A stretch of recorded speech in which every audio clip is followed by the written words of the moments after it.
So, you can probably tell that I have a new chair, and it's quite a bit different from my last chair.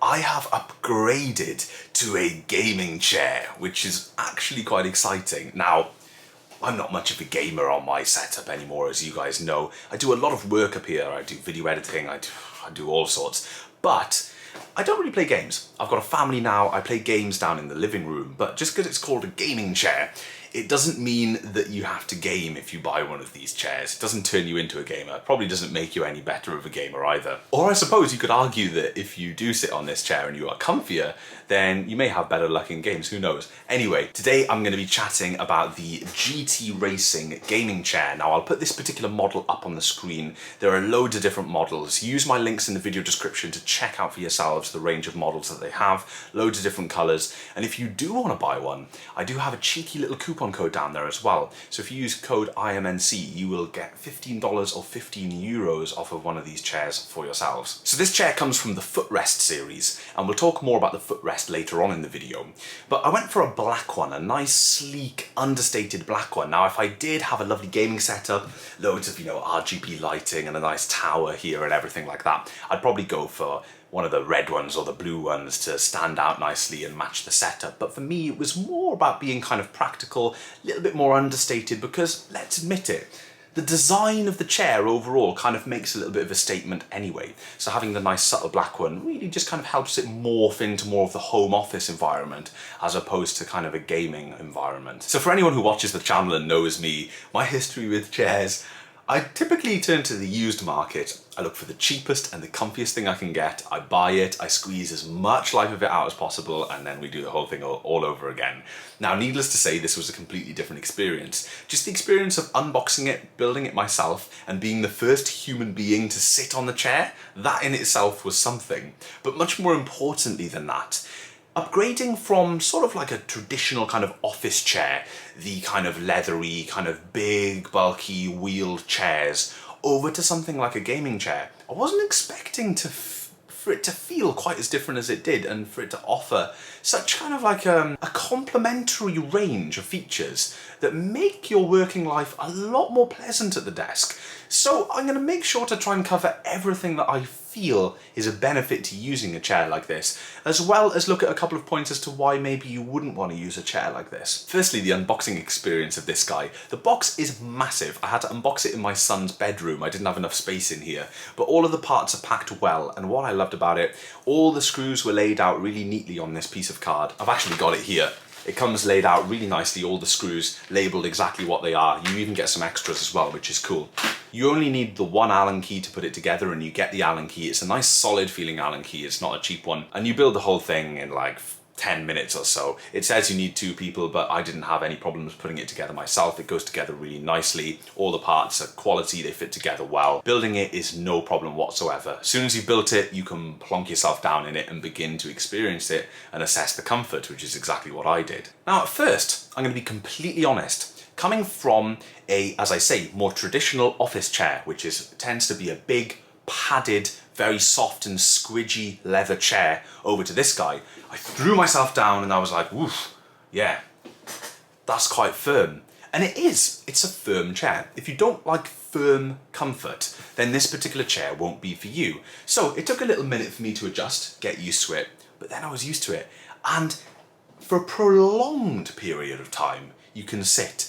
You have enough padding to make it pleasant, but it's firm enough to keep you like, okay, I'm not lounging back, I'm not in chill out mode, I'm in work mode, or I'm in gaming mode. I'm here, this chair is supporting me, it's providing adequate comfort. I'm not kind of losing myself into the cushion, but it's just that right level of kind of support and comfort. Now, obviously, this isn't something that you can kind of translate in video. All I can do is kind of choose the best adjectives to try and describe it to you, because you can't sit on the chair via video.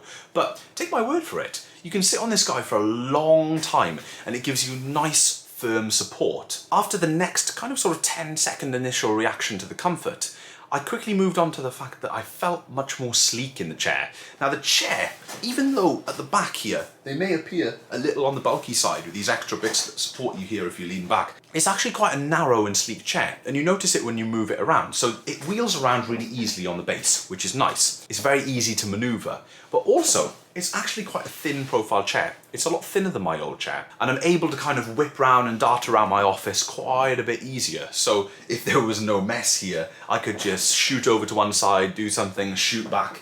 My old chair was a little bit big to do that. And if you are coming from one of the larger kind of leathery office chairs that do have wheels, but let's face it, you're not really wheeling round in them because it's pretty much like an armchair on wheels, so it's not very convenient. This guy, you can actually wheel round on it. It feels like one of those little office chairs that you can fly around on. Even though it's got a tall back and it's got all of this adjustment and all of these features, it's quite easy to throw about. So in terms of the first reactions, we're up to comfy, lightweight, sleek, easy to maneuver. Pretty good so far. Now the next thing is tailoring the seat to your preferred way of sitting. So that's where we need to talk about all the various adjustments that are available. This is where a chair like this really does come into its own. So before we fiddle with the adjustments and I mess up the comfort level of the chair, because it's taken me quite a bit of tweaking to get it as comfy as I'd want it, let's just have a look at my day-to-day seating position of the chair and how it supports me when I do my work. So if we zoom over to the setup here, and I typically sit very close into the desk. Now there are correct ways and there are incorrect ways to sit at your desk, but let me just take my hat off as well because I'm probably not going to give you the full kind of effect with the hat on. Now this is the level of support that I get from the chair. So I get a good straight back looking at my monitors. I've got a nice kind of monitors directly in front of me, just a little bit down. Eyes are level with the top of the monitor there. Everything is nice. Arms are stretched out nicely to the keyboard and mouse, and my legs are straight in a good position. As I say, back is feeling good. No unnecessary strain on any parts of my body. Everything is feeling really nice, and I can confirm that for a prolonged period of time, this is a comfortable way to use the setup. So the first adjustment that we'll take a look at is, of course, the most kind of obvious adjustment that you get with any kind of chair like this, and that is the height adjust. There's really nice smooth hydraulics in this chair and you get a good range of height adjustment. It is a standard kind of paddle control down here that you pull, and that lowers the chair nice and slowly, and then the chair comes back up and you do get a nice range. For my comfort level, I'm about halfway down in terms of height, and that is completely perfect for me and my setup here in the office. So the next adjustment is the tilt adjust knob at the bottom of the chair. Now, I haven't adjusted this that much since using the chair. When I got it out of the box and sat on it, it seemed just fine the way it was, and I must be completely honest, there isn't that much of a range, it feels like, when you do adjust it, but if you do need it, it is indeed there. I have felt that I've been able to set up this chair without fiddling with this too much. So, pretty typical adjustments, but something that isn't typical is one of the main benefits to this chair. Little magic lever on the side. If you pull it, check this out. You can go way, way back to pretty much, I'd say you could consider this horizontal. It is flat. It is really nice. You could sleep in this chair like this. And obviously you can bring yourself back up. It's nice and quick to return to an upright position. And of course get back down again. So even though that is a little bit excessive, obviously, I think that could really come into its own if you were in a kind of scenario where maybe you're a teenager living in the one room, maybe you watch your films and your TV at your desk as well, maybe your desk chair, your office chair, it certainly was for me anyway before I had my own home, your desk chair is kind of your chair that you use for everything. You know, you don't have a sofa in that room, you don't have an additional comfy chair in that room to sit down and watch your TV or whatever, so you do everything with your desk chair, and to have the option to just kind of relax back and to just watch a film or something is really quite nice. And I had adjustment with an office chair that I had previously, and it was a rocking kind of chair, and you weren't able to set an adjustment like this. You were able to just lean back into the adjustment, so it was kind of a little bit less convenient than this, but I did use it a lot back then. I don't use this now, but that's only because this room and this chair is kind of only used for work. I do not relax in here, but I can definitely see this feature being beneficial. Now, what this does give you, and we were just talking about the extreme of the relaxation there. What this does give you is the lovely ability to adjust the angle that your back rests when you're at your desk. So if you do want to use your desk in a more reclined way, this chair obviously allows you to be able to do that. There are a number of medical reasons why you might not want to do this. It's kind of good to have a nice upright seating position, good posture, but if you only do short stints of work and you do enjoy this more reclined approach, then it's absolutely fine. And as I say, you can do it with this chair. But one thing that the back adjustment gives me is kind of more flexibility in micro adjustment. So as an example, let's just go back to something close to my default sitting position with the chair. So this is my nice upright position. Now, what I was finding with my old chair was sometimes I would lean forward if I was particularly kind of looking intensely at something, getting really into something, and I found that sometimes if I was deep into a project, without realising for the last hour or so, I'd be leaning forward and not using the back support on my chair at all, which obviously is very bad for your neck, because what tends to happen is you crane yourself forward. So if you're intensely working on something, your back leans forward and your neck leans up to compensate, and you're now looking at the screen in this absolutely terrible posture. And with this chair, what you can do is lean the back towards you so that it supports you through that more kind of intense lean forward. So this back is now almost leaning forward. It's extremely upright. It's almost pushing my body, but it's constantly reminding me, yeah, the chair is there. The chair is there to support you. And that is something that I couldn't do before. And it's actually been great, because I find now that I'd say pretty much 100% of the time, obviously I'm not constantly aware of it, 100% of the time I am now looking at my content while my back is supported. As I say, by default in this kind of position, but if I do really want to get up close in there, this position is great. And it's going to be hard to see on video. It's a micro adjustment. It makes a lot of difference to how it feels. It doesn't look very different, but it's there. The next point to discuss is the humble armrest, and on this chair they are indeed adjustable. So there's a little paddle underneath the armrest here. You just pull it and you can lower the armrest. So this is the maximum lowest point that the armrest will go, and that's the maximum height. A very big range, especially if you're coming from a chair that does not have adjustable armrests. Now for me, armrests are ever so slightly redundant because of the way I sit at the desk. So I like to have my keyboard and mouse quite far away from the front of the desk, so I end up resting my arms on the desk itself. So I'm leant here and I've just got a nice position. The arms are always leaning on the desk itself, never touching the armrests on the chair, at least while I'm sat at my desk.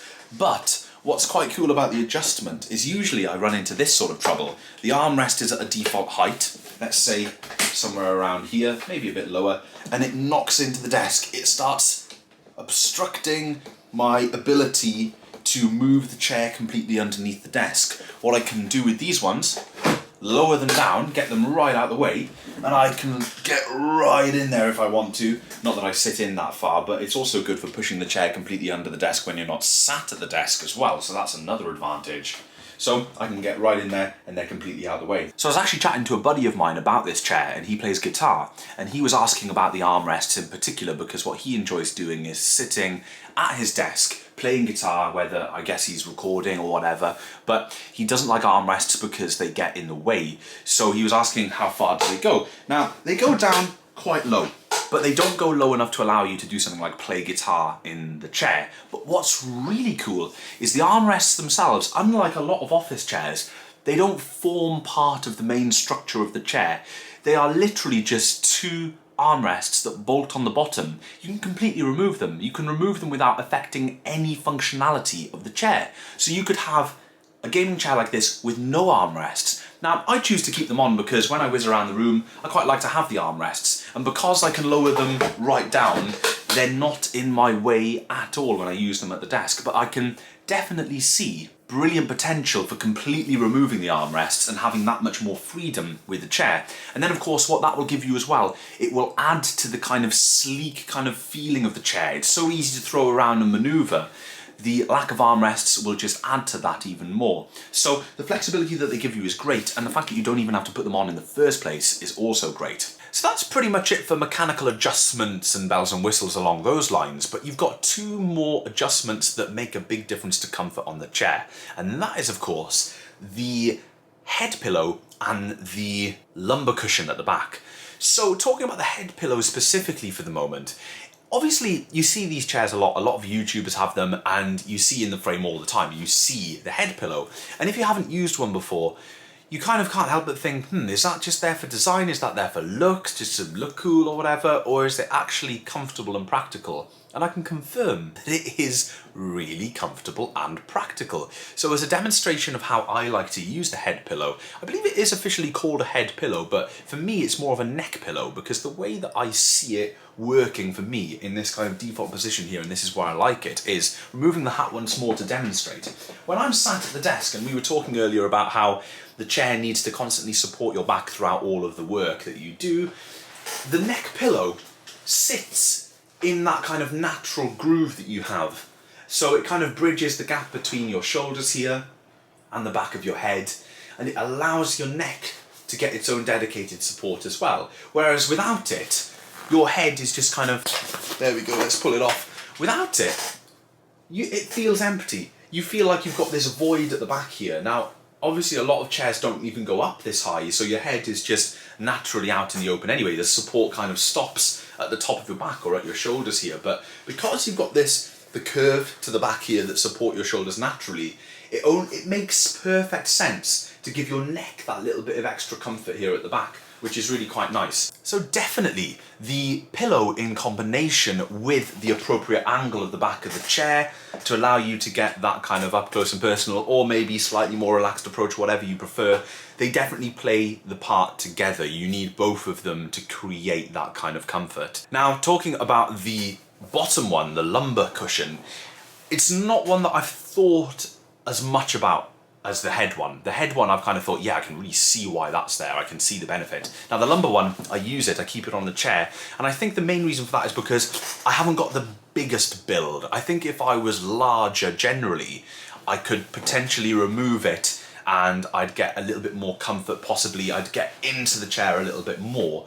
But for me and the angle of my legs, having the lumbar cushion there is definitely the adequate amount of kind of support that I need from the back there. I've left it there. Obviously, you can adjust both of these up and down. They simply attach with elastic. You can put them wherever you want them. They're really kind of flexible. But just having it at the bottom has been the comfiest for me. If I move it back right now, actually, and I start to lean back, it just feels like an odd thing poking in my back that I really don't need. But if I remove it, I feel like I'm not sat in the chair. The chair is not hugging me. I'm getting good support at the top, but not good support at the bottom. So I haven't thought about it. It's one of those nice things. You don't need to think about it. I just put it on and it was nice. But I can definitely feel that if I was maybe kind of a bigger build, I would maybe want to fiddle with it, maybe indeed ditch it altogether. But for me, it's working out really well. So we've got one feature left to take a look at. Now, I did mention that this chair was from the footrest series. That means, of course, it does have a footrest. Now, this is an aspect about the chair that I was very curious about. Before it arrived, I was really curious to know what kind of way they were implementing it, what kind of mechanism it would be. And it turns out it's really quite simple. There's not a lot going on. There's no buttons, there's no levers, there's no kind of mechanical mechanism. It's a manual process. You do it yourself and it's really simple. So check this out. This is exactly how you do the footrest, and this is as easy as it is. So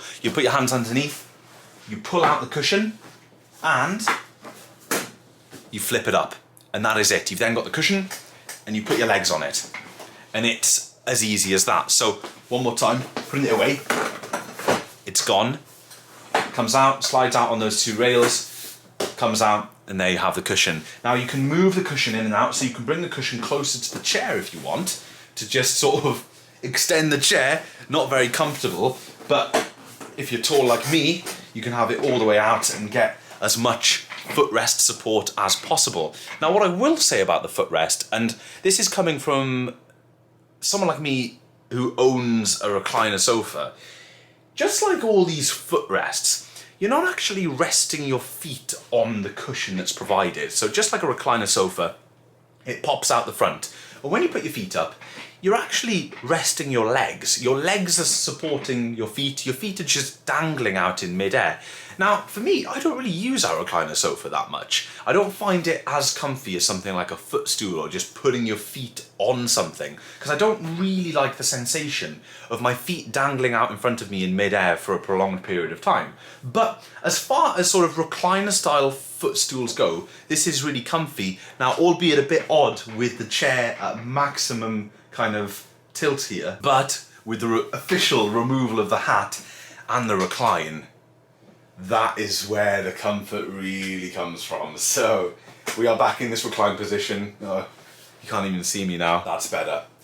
And yeah, this is really comfortable. It sort of doubles the comfort. The footstool doubles the comfort of this extreme reclined position. Now again, we're getting out of the realms of what is a desk chair at this point.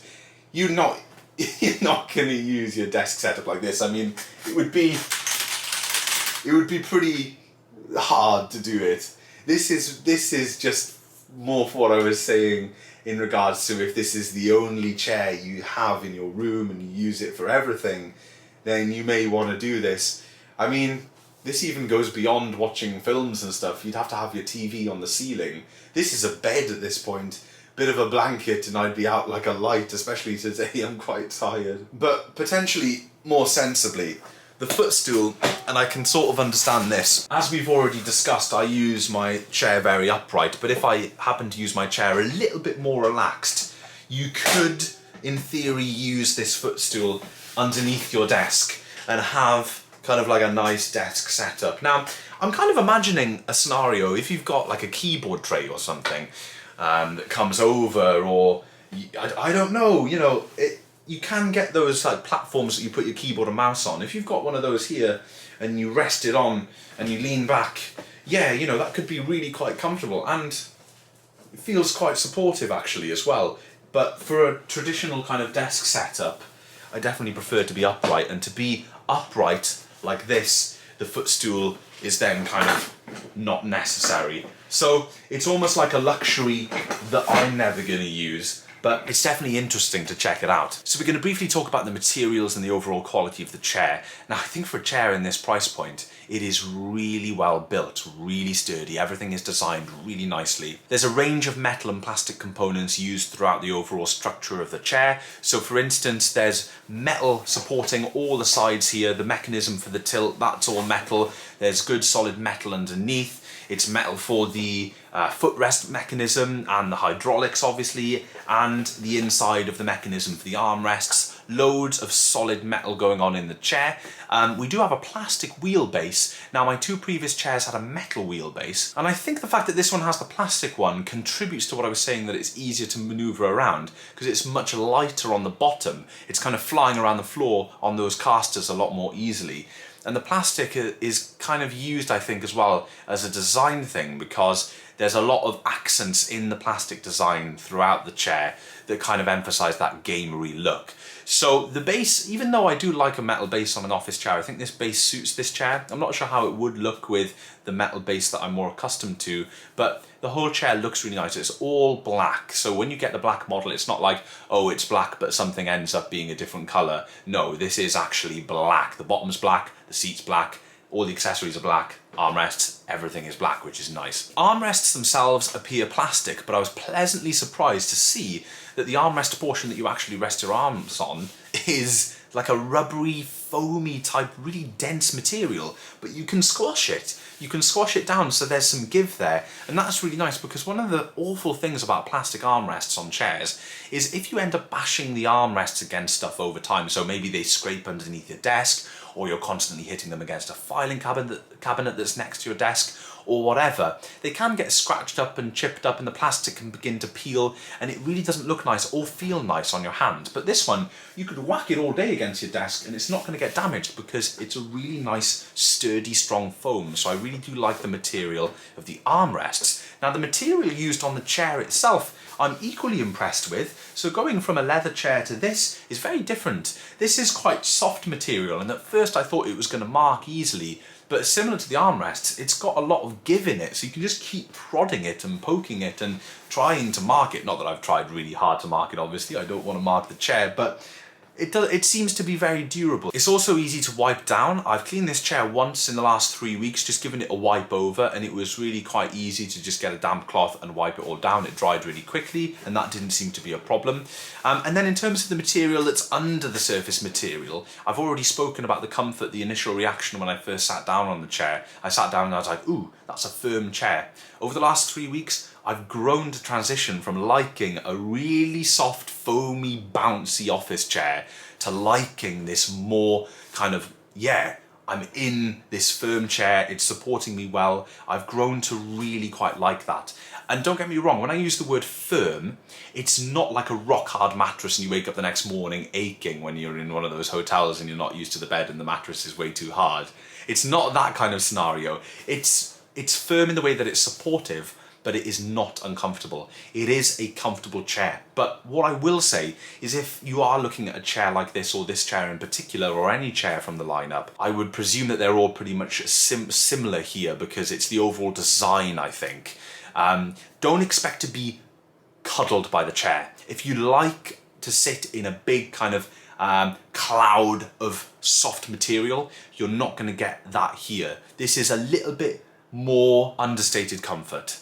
It's there, but it's not really the focus. So that's what I'll say on that. But after multiple sessions on different times of the day and everything, different levels of tiredness, different levels of relaxation, and when I'm stressed, when I'm chilled, everything, it's taken everything and I haven't had any numbness or anything while using the chair, which is great. So overall material, really impressed. Now let's move on to design. I'm not keen on this branding, and this isn't specific to this chair, of course. It's pretty much on all gaming chairs of this style. I completely get why it's there from a branding perspective, having it right there in the frame for streamers and reaching their crazy massive audiences. I completely get that, it's always there.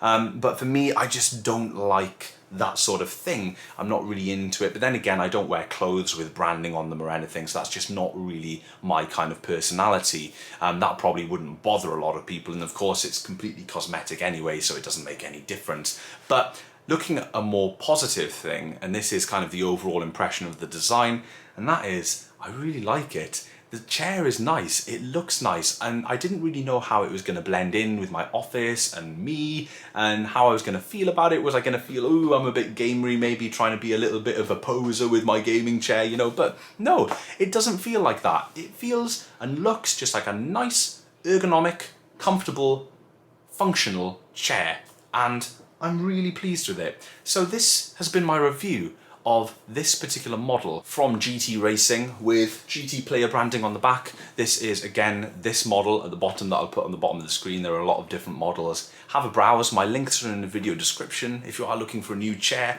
around this festive time, then this is a good one, and a lot cheaper than some of the options out there. As I say, good quality, good build for the money. So solid. I'll be using this as my main chair going forward. Very happy. Thank you very much for watching, everyone, and I'll see you, as always, in the next video.